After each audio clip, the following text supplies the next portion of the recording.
Jannatda bo'yni xuddi tuyani bo'ynidek keladigan qushlar bor ekan. Egasining qo'lida saf tortib turar ekan. U o'z egasiga: "Ey Allohning do'sti, men arshning ostidagi jannat yaylovlarda boqilganman. Tasnim buloqlardan ichganman, meni yegin" deb turar ekan. Shunda kishining hayoliga uni tanovul qilish keladi.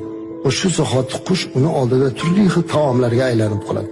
Undan xohlagancha yeydi. To'yganidan so'ng qushning suyaklari jamlanib, qaytib jannatni xohlagan joyiga yana uchib ketadi. Musulmon shuncha ne'matlar ko'rildi. Bandalar bir joyga to'planganda Alloh so'rayapti: "Yana biror narsa xohlaysizlarmi?"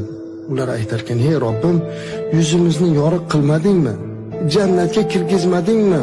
Bizga do'zaxdan najot bermadingmi? Bundan ortiq yana nima kerak bizga?" deyarkan.